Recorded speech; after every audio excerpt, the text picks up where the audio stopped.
record this. Okay, we'll let everyone settle in. Perfect. Hi, everyone, and welcome to today's professional development series. Thank you so much for being here over Zoom when we still can't gather in person yet. Today's PDS is brought to chamber members free of charge by the College of St. Scholastica School of Business, the Stender School of Business and Technology. So we're very grateful to them as well. Know that after the presentation, we're going to open it up for Q&A. So you're welcome to turn on your video and your mic to do so. But we do ask that let's just wait for questions until the end. And like I said, we'll open it up. So join me in welcoming our speaker, Annie Harala. She's a project development and communications manager for Northland Constructors. And today she's presenting to us Achieving Professional Goals, Stop Thinking and Start Doing. So thanks for being here, Annie, and take it away. Great, thank you so much, Chris, and so glad to be with everyone today virtually. I know that it's an odd season to be in training, but this is a really good time to be thinking about our professional goals, thinking about where we're headed, and also think about how we can make our community stronger.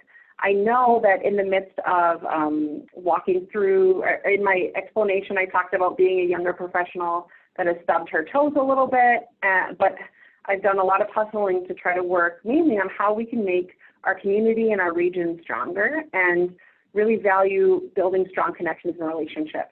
So usually when I give presentations, I like to ask a lot of questions about people in the room, not able to do that as much, but had a chance to see a list of people that were attending the meeting and need to see how many different sectors we have really engaged in chamber content and in growing our community. And so today is going to be a lot of a conversation about how to achieve our professional goals, stop thinking, start doing. Here I go, I'm going to share my screen.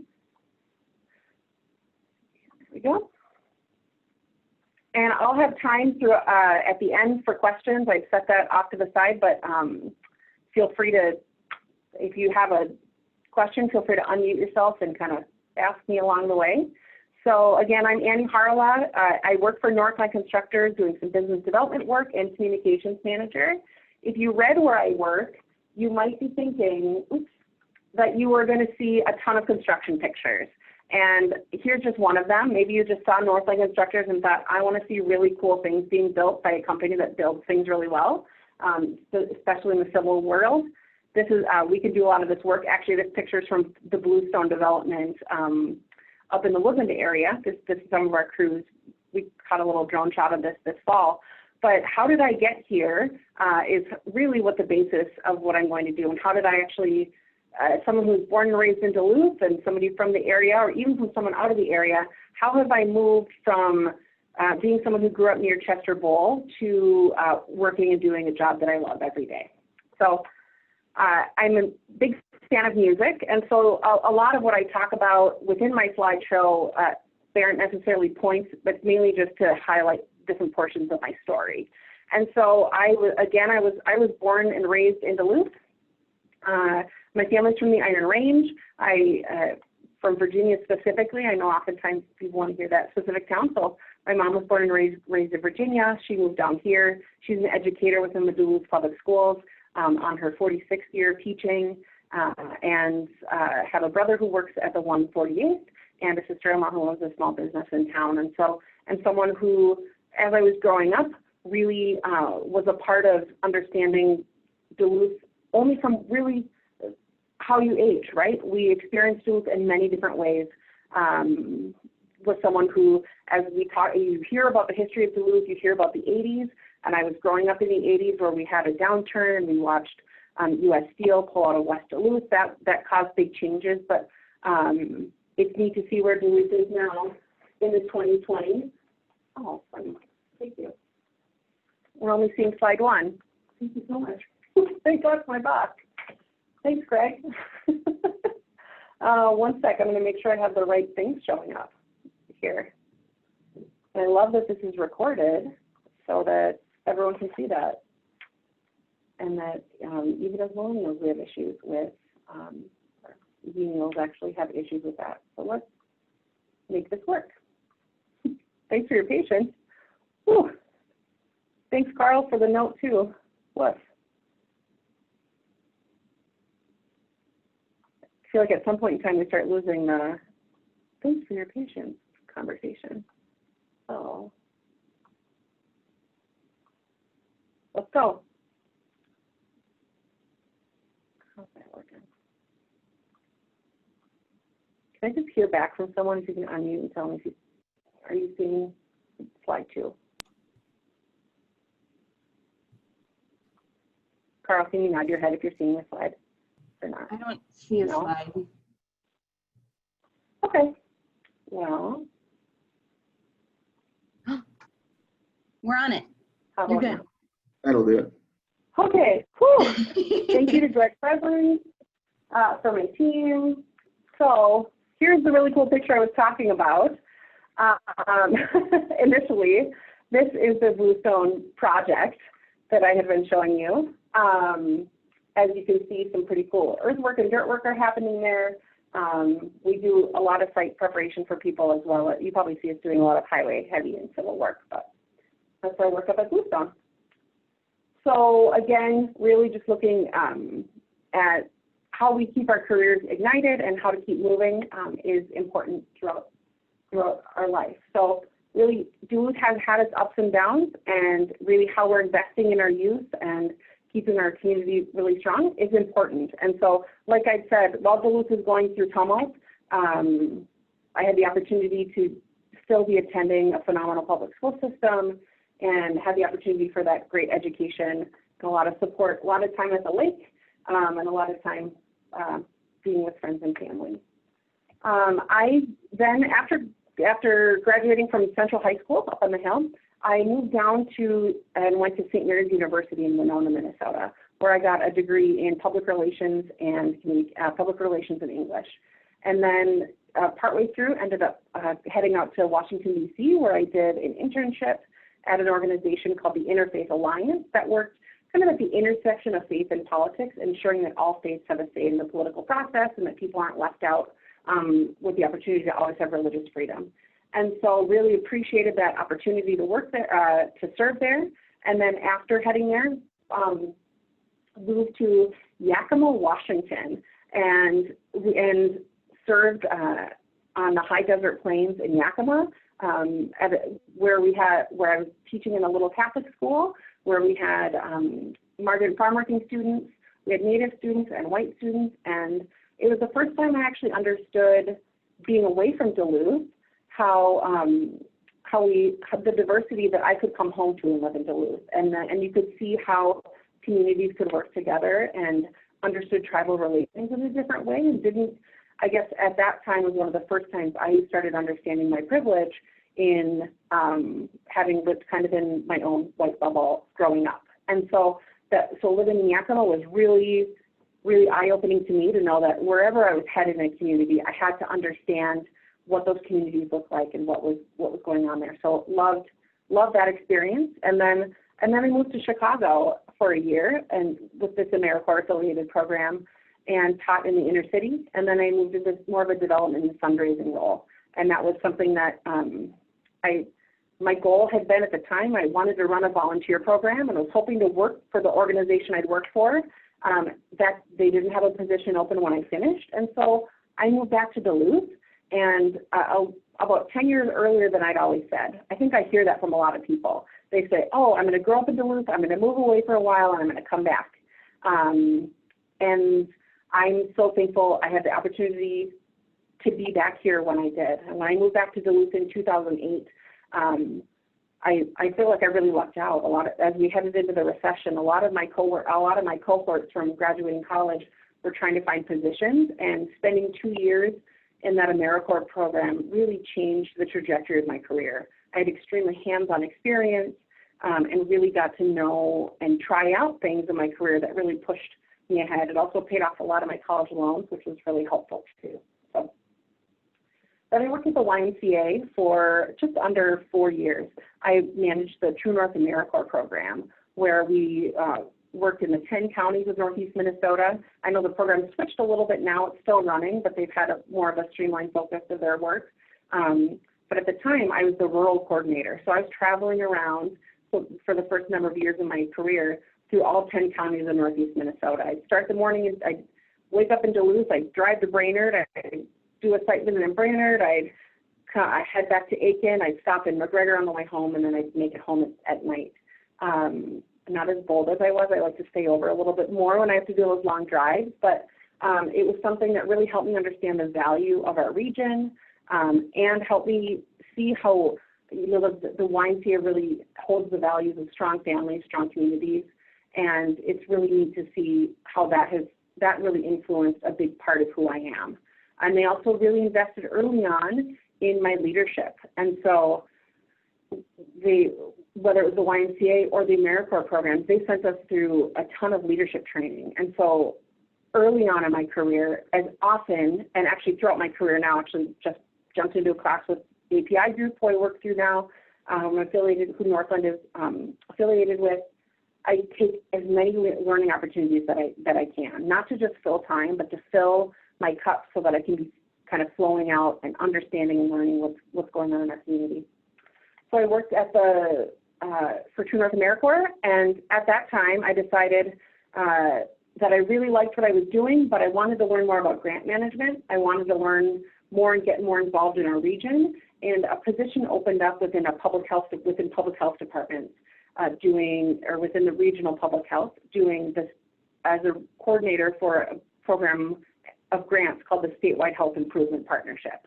You may have seen logos called Healthy Northland or another piece, but really I was working on making bike lanes in communities, helping communities be more walkable, bikeable, provide healthy foods in schools, helping to get breastfeeding friendly services within hospitals, really a ton of working on systems change and policy change so that we weren't just, and then environmental changes, so that it's not just when you make changes in a community, it's not just about one person who's so excited about something that gets everything going to make a change. It actually was about changing the whole system and in order to make healthy choices and options. And so, you know, as I got really involved in that, I saw neat things happening across our region.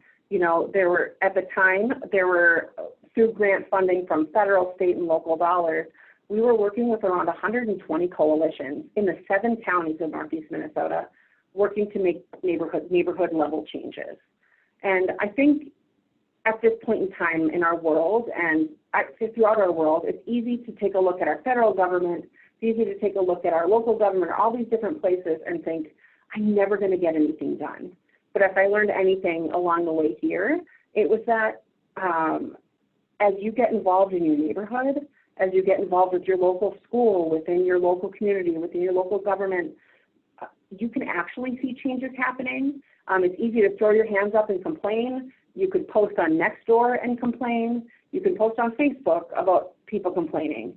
And you know what? You're gonna complain to an echo chamber, and really what it takes is actually stop complaining or stop thinking about it and do something about it, which is a lot of what today's article is about. So as I was in the process of managing this program, I kept hearing and felt frustrated that I wasn't being represented on our local school board at the time. I felt like I wasn't sure who I would, I didn't know who I trusted at the time. And it's really easy to look at elected official or elected positions and think, man, I don't see myself there. And oftentimes we don't. Specifically, communities of color, LGBTQ communities aren't represented, but I at the time hadn't felt represented. So I went out, and I'd been a part of the levy trying to get more funding into the school district, and asked a bunch of my friends to run, and then realized after a while, I said, I want to see a young woman run. I want to see somebody that's going to understand a little more of what's going on in our community, somebody who's going to be committed and passionate and help us move toward changing this big system. I thought at the time, I'm going to come in and change it. So I ran for office. And so many of you may know that I served on the Duluth School Board for 2013 to 2017. I ran and I won, and it was an experience that was robust, and it was incredibly eye-opening for my career. And looking back now, I could think, running for office could have, at the age I was at, I was 29 at the time and trying to figure out what I wanted to do, but felt like I could fit in. And I really could have at the time, had I not made sure I was really dug into a really tight community, made some decisions publicly that could have affected my entire career negatively. And a lot of what I did was listen and spend a significant amount of time in our community, listening to so many people and finding out that it's really easy from the outside to just assume that a decision should be made like this, and things are not always as you see. And so by this point in time, I spent a lot of time in my career as I was moving up thinking, oh, I could really be doing it better than that person. I could really be doing it better than that person. And again, that's back to the complaining and back to the, like, just go ahead and think about this. You could spend a lot of time complaining, but you could also spend a lot of time doing. And you have got to roll your sleeves up and actually do things in order to make the community you want. If there are issues that you need, you've really got to do it. So if I've learned anything in that role, it's that we don't know everything. And the more I learn, the less I learn that I know. And that makes me have to build more community around me. And so in order to keep growing in my career, in order to keep advancing, I had to bring more people around me that thought differently, that believed differently, that I had to learn how to be challenged and receive it, and also breathe through it, and also sit in tension.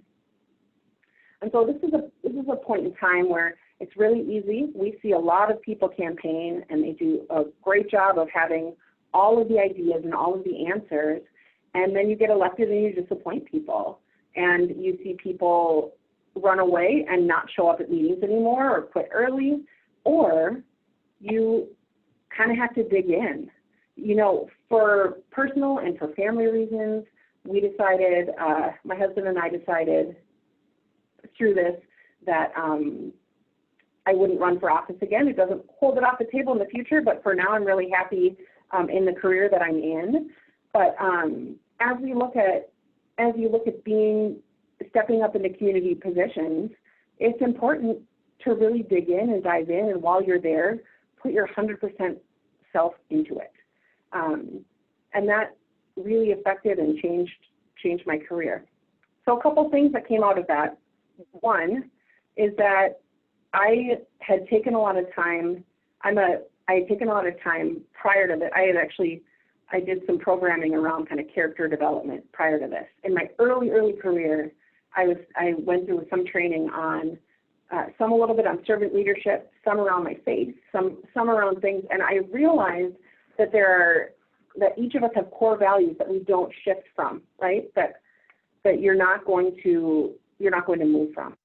And I had to make a decision early on with all of these people asking for things, whether it's selling a high school that really does need to be sold and needs to be the right investment, whether it is removing rubber mulch, whether it's watching a colleague physically assault someone.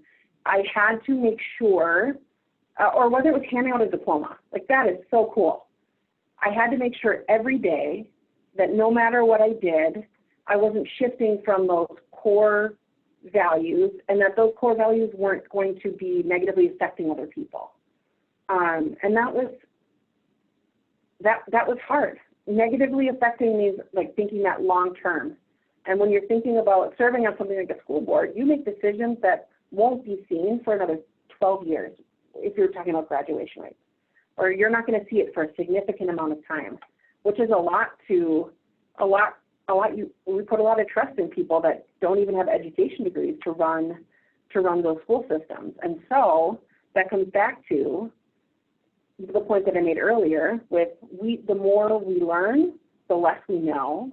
And when you make decisions or as you step into roles of leadership, make sure as you're doing that, you're coming back to those core values that are unshakable. So I didn't want to make something worse for someone. I didn't want to make a decision based on something else, right? We're not going to build a bridge. It would be now working in construction. It could be literally concrete with how I explain things, but it would be unethical of us to choose to do something knowing it's going to be wrong. You know, we're not just going to, like, I don't know, throw sand where we're supposed to have concrete somewhere, right? When it comes to making decisions in our community, you have to figure out make the best decisions with all the information you have there, and then move on from there. So that was a phenomenal experience. I can also say, in the midst of running for office and getting elected, I met my husband, which if you're a younger professional that is looking to find a partner and you're looking to run for office, do not do it at the same time. It's a very rocky beginning to a relationship, but I will keep my husband any day. It was worth the struggle. This was actually at the early bench paddle. A number of our friends that while all of this was happening, what I had to realize is with everything going on, that while we're digging into our career, so at the time I was going straight at it and really enjoying my time with my job. I really was enjoying I was really digging in and working hard and enjoying myself in elected office. But I also had to keep that firm community behind me, the people that are going to ask you those questions, the people that know that they know your core unshakable characters, the people that you're going to tie back into, who are the people that you can sit on a dock with, you can take a weekend fishing, you can do all these things. Your world can spin madly, and they will still know you for the person that you caught fish with when you were little. They'll know the person, they know you as that human from the inside that'll call you out if you're being a jerk. And that's really where tying back into my family, tying back into volunteer opportunities, I had to there was a time where you can hit burnout so easily because you want to advance in your career, you want to make people happy, you want to find your partner, you want to do all of these things. And at the end of the day, if you don't keep that home base, you don't take that margin, you can really burn out. And so I started approaching that, and we had some very dear conversations with our family, with my brother, my sister-in-law, my mom, my husband, and really, especially as we were looking at running again and trying to think about my career. That was it was those people that reminded me that no matter where I chose to serve, whether it was elected office, whether it was board work, whether it was working in the community, you can bring those core character values, you can bring your hard work, you learn something with every step and bring it to your next career and to make your community stronger. So I decided, these are some of the people that really, really dug in and invested in me. So as I worked, as I decided to leave politics, these are some of the people that were saying, that's fine, we'll be with you, help us with the things we're working on. I was asked then, I decided to step away from elected life, but was offered the opportunity to manage Congressman Nolan's congressional campaign. Learned a lot through that. Whoever decides to run for national office, no matter what you run for, you have to have a lot of grit and character, so no matter the party. So I realize this is a party-focused picture, but really this is nonpartisan for me. This is, as we look at our community, I am much more of a Leslie Knope. I just want to see our community strong and community thrive. And so that was a very exciting time to be able to do it. And then Congressman Nolan decided that he was no longer going to, you're seeing some of those things. He decided he was no longer going to run for office, and I thought, what the heck am I going to do? I just left a great job with a great pension working with county government. I loved what I was doing. I loved the people I worked with, and but I felt like it was just my next step in my career. And so as we talk about that, stop thinking, start doing, what the heck are you thinking? You've got a public relations degree, you've served in elected office, you've worked at the YMCA grant managing, you've worked with counties grant managing. Okay, management, campaign management, I guess that'll work. And so I jumped and did that. And then when he decided not to do it, I had no idea what to do. My identity was wrapped up in all of these things. It had been my job. It had been other things. And I realized that my identity was back to the people who these are the people that helped me remind me who I was. And I was afforded the opportunity to take a look at what was going on in our community and what I needed for myself and what good choices were. And so, you know, there's nothing like looking in the eyes of my niece and nephew to make me remember why I really care about kids going forward. You know, having the leadership of my brother and sister-in-law and I realized I didn't even include a picture of my husband in this, but he was a big partner as well too. And of course, some time with my dog, who I'm surprised I haven't talked about 20 other times throughout this, but this is more focused on career than being a dog mom. They helped me remember what the things were that I wanted to do. And they helped me remember also that it was about strong communities. And so 2 years ago, or actually, 2 years ago, I was able to get a job with Northland Constructors, being a contractor. I thought, what the heck? What am I doing? So I was, you know, in the process of looking for jobs. I applied a number of places, was talking to people, and got a phone call from a recruiter from API Group. Her name is Laura Seitz, and she does a lot of work around recruitment and retention and development for our company. And she said, you know, our company has a new sister company called Northland Constructors. They're putting a bid on a project on Superior Street, and there's new role that they don't have anybody that's done before that would do community relations, like a public information outreach person. I thought, well, I love building good systems. I learned how to do that with grant management. I love working with people. And instead of traveling, you know, whether it was 10 counties for AmeriCorps, 7 counties for public health, or 18 counties for the 8th district, it was kind of nice to think about our community 4 or 5 blocks at a time. And so I jumped.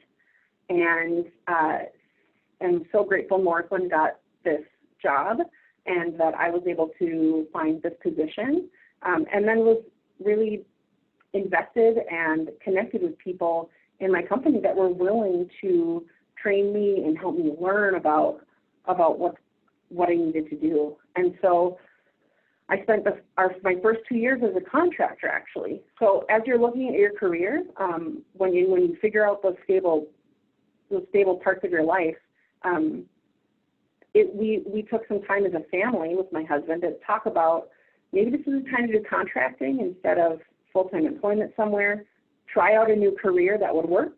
And that's a gamble. Jumping into contracting and being your own employee can be very rewarding and also scary at the same time too, because you really are hustling for those benefits. You're tracking all of the data that you need for yourself.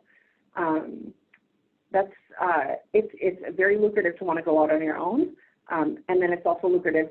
I'm glad to be within a company now too. I realize that I'm just a better fit within the full company. So at the time I was working, for the last 2 summers, I was working for Northland and really spending time down on Superior Street. As I looked at many of your logos, or many of you that have signed up, you either have offices nearby or I'm sure you interact with Superior Street. Happy to answer any questions here in a little bit about construction that I'm able to answer. But I'm really incredibly grateful about what I've learned throughout this, and that where I spent a lot of time thinking about policies, you know, now I'm watching where we look at the people that are building our streets. That is a long time support and whole movement of people really being able to, they're literally building our community and receiving living wage jobs as they go, and are just incredibly hardworking. And it's been a really great way. You know, I know that I talk a lot about wanting to build communities. It's neat to physically see the communities be built, but what can come of neighbors coming together, you know, we look at what's going on in the Heart District now. They're working, they hadn't really come together prior to the construction season last year. And then we were meeting every 2 weeks through last summer, and it was the businesses asking for it and building their own brand. And then we were able to have a big Heart Hop happy hour, and we're able to do, a lot of this is prior to coronavirus, but now they're still meeting via Zoom and finding ways to support one another. And that can happen when we look at big, hard things that are happening in our lives and in our community. I think everyone is ebbing and flowing in this season, and everyone's looking for how to get through a quick fix, how to just make all the hard stop. But what makes the hard stop is actually fighting through it and finding answers together. And so that's really a lot of what I learned through that. And now I get the opportunity, as of November of this last year, I was offered the opportunity to be our business development and communications manager at Northland. And not just because my boss jumped in and was really nice to, just because I know he's on here, I'm not saying this, it's the right fit. And it took a lot of right fits to get to the right fit for right now. And I think that if as I look back at the trajectory of my career, it's the times where I paused, where I stubbed my toes and thought, oh man, I really wish that I had done this better, or oh, I could have had this conversation better, or I could have made this decision better. It's every stub toe. It's every day that I've taken time to recenter back on my character. And it's now every day, even in my job, as we're thinking about developing our region and trying to find business, or making sure I'm talking with businesses every day down in Superior Street, that it comes back to all those stub toes really helped to me to become that person who can just kind of calm down, take a step back, and really look at the big picture. And so I'm grateful for what I've done, and grateful for the opportunities I've been given there. So working for a construction company, we do get to have a ton of neat pictures. We see cool things going on. This is a colleague of mine putting in a ramp at 4th Avenue West in Superior Street. This was the other night down on Michigan Street. So you saw some of our flat work. We do a lot of great concrete flat work. We did some utility work overnight, over this last weekend, and just seeing the things that happen overnight while we sleep. You wouldn't expect it, but this was a pretty big water main tie-in that took 12 hours, and within 16 hours the road was closed and then opened again. And then you look at this, and this is a crushing operation. This is where they take rock in. So if you think about they're getting ready for some asphalt here. But if you think about all the rock that was taken from Essentia earlier this summer, we've been a big part of that. We blasted about 46,000 tons of rock out of there. And now we'll crush that and sell that to people for riprap for their homes, or maybe heads into other parts of our jobs to make Class 5 or other parts of roads. We can do a lot of really cool things with all of our minds together. And if you're interested in more pictures, you can always check out our Facebook page, because that's a place where you can see a lot of what's coming up. As I think back on my career, as I stop thinking, start doing, here, I'm actually going to stop sharing and start talking to you directly. As I think about my career, so much of it has been having that community with me, keeping your character centered, and then finding ways to take steps in our community to make those connections. You know, I really encourage folks to stay engaged in chamber events, in nonprofits. I do some nonprofit work with First Witness Child Advocacy Center, with the Duluth Community Schools Collaborative. Find ways that some elected office is not always where someone wants to go, and that's okay. You could volunteer in a campaign, or you could get involved in your neighbor. You know, I was talking the other day with Jonathan Balmer from Gardner Builders about his work with the Lake Superior Zoo, and I had a preconceived notion prior to it, and I'm so excited to see where the zoo is going, what's going on with them, and that's just from building community and finding out about what's going on in our neighborhoods. And so if I can, prior to questions or anything like that, I just have to say that rather than posting on Nextdoor, you're welcome to do that if you lose your dog. I've done that. Prior to complaining on there, find a way to change it. Find a way to step up and do something. Social media complaining is going to stay. Comment sections are going to stay where they are. Doing something about it is actually where you'll see that gratification. And if you're doing it to make our community stronger, we're going to see, we need more people to step up. We're going to see a stronger and stronger community. So I am an open book, and I'm happy to answer pretty much about anything that you'd like. Are there any questions from anyone? And if you need to unmute, you can either unmute your computer or press *6 if you're on the phone, I believe. Or you can type it in the chat box. I have a question, but I'm waiting to see if anyone else has one. How about if you start with a question, and maybe that'll make people think about it. Do you have any tips, Annie, about making sure that we maintain a healthy work-life balance? I know it is super important to get involved and to find a job that suits you, but do you have any tips for, balancing that with personal life? Yeah, I love that. So when I met my husband, he taught me the value of hygge, H-Y-G-G-E. It means like sitting by the fire and having a glass of wine, or it could mean going for a walk, or it really is taking time in your everyday life, throughout your life, to pause, reflect, and connect. And so one of the most powerful things you can say is yes, and the next most powerful thing you can say is no. And sometimes you are absolutely the right fit to volunteer for something, but don't forget about those people around you and those relationships, because I did lose some relationships where I just kind of assumed that being busy, I'd just be able to come back to them. Well, I have some friends where I've lost them, and that's some on me, some on them, and that's okay. Those people are oftentimes in your life for a reason, a season, or a lifetime, and so really take that time to balance, and don't forget to really look at those areas of mental, physical, and spiritual health to help you do that wherever whether it's yoga in the park, heading to church, connecting with people, finding a way to laugh, having a lemonade or a water. Take that time.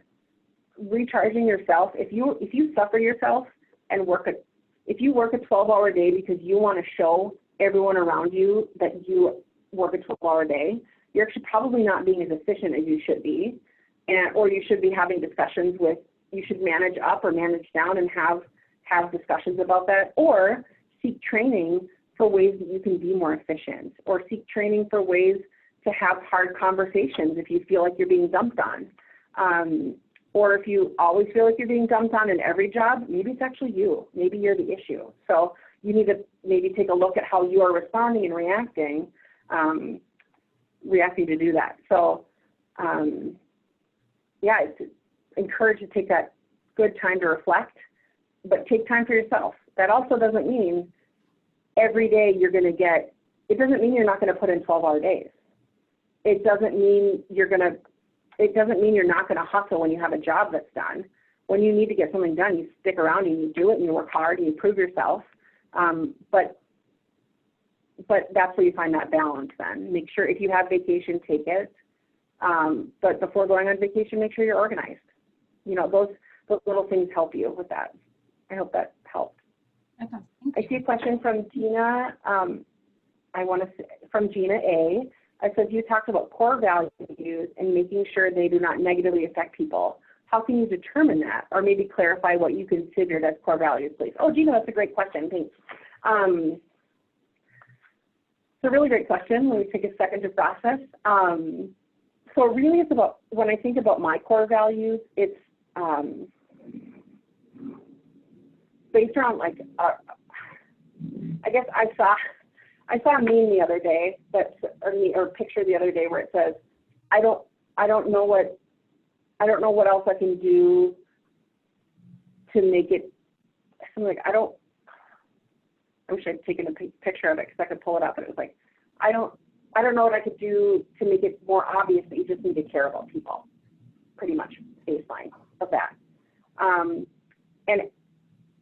so as we look at not hurting people, there are a lot. that definition has changed throughout my career and throughout pieces. So when we look at core values, it was mainly around, did I make decisions, or do I make decisions where I have as much information as I possibly can? Am I choosing to blatantly ignore big pieces? Sometimes you just have to make decisions weighing those big odds. Bosses, people have to do that at all times. You know, we've seen a lot of that happen. I've heard of stories in our community where people had reduction of hours during coronavirus. That's not an easy decision in any way, shape, or form to cut hours. But is it, when you have to think about that long run, that's really how you have to think about that big picture. So this is not an easy question to answer, Gina, because the work of your core values really comes back to who you are in yourself. And I could easily run into political answers, but really how I've taken looking at my core values daily is, am I working as hard as I possibly can every day? Am I being kind and loving to the people around me? Am I trying to listen? Am I trying to be connected? And am I trying to learn stories of other people whose backgrounds I don't understand? And that's a lot of where I've learned, especially in the construction industry, where I have learned so much from so many people from different backgrounds. I realized I was in a bubble for a long time. And now that's even changed how I have discussions about policies. And it has added different ways to ask questions. So we think that big systems can change overnight, and it's going to take those little shifts that actually make those changes. But if they're based on getting more people to the table, understanding more, that's a lot of where those core values come in. Did that make sense? Jamie, you can type in, or hopefully that was helpful. That makes sense. Thank you. Okay, thanks. Amanda says, thanks for speaking today. My question for you, what work policies from your tenure on the school board are you most proud of? Oh, yeah. I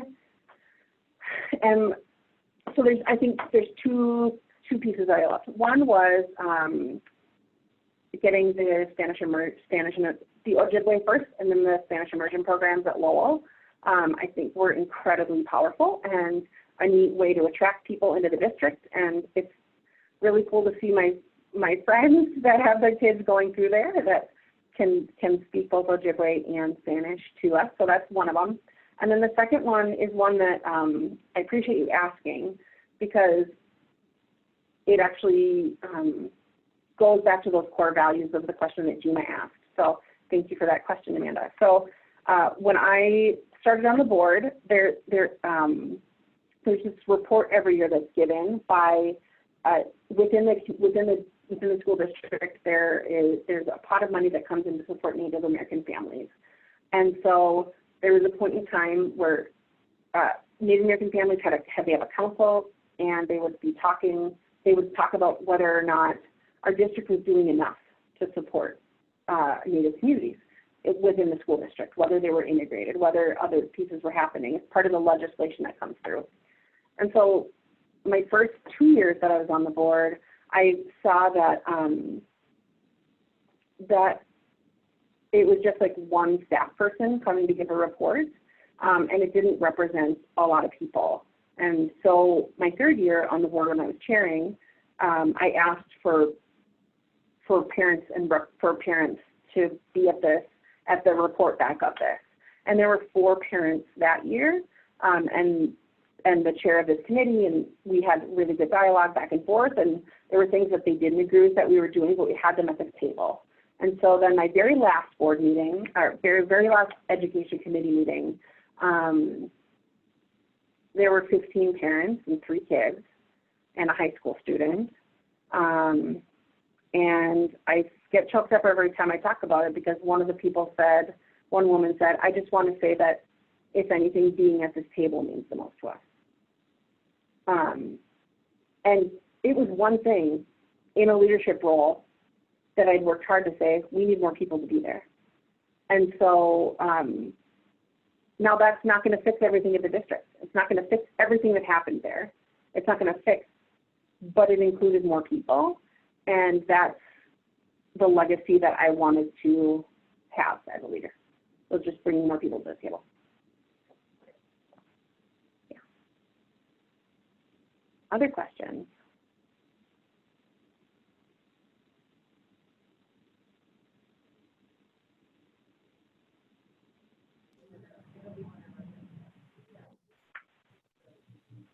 Well, perfect. I think if there's no more questions, Annie, I want to say thank you to everyone for attending. I'm so glad you came.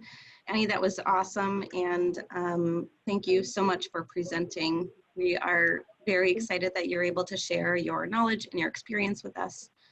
To anyone watching, we're going to be putting this up on YouTube, so it'll be available, a recording will be, and I can email that out to you if you wanted access once again. So thank you again so much, and we appreciate you being here. Oh, what am I seeing? Am I seeing Thank you. And I'll also say that if anyone has follow-up questions, or if you ever want to have, if you're looking to develop in the city of Duluth or in our region, give me a call at Northland Constructors. We'd love to connect with you. But in general, one of my favorite things is talking to people about their career path. And so I would welcome a phone call, an email. You can find my information through this link. When you email it out, if you just want to do that, you can get in touch with me at any time. So thank you, everyone. Have a wonderful day. That would be awesome. Yeah, thanks, Annie. Bye, everyone.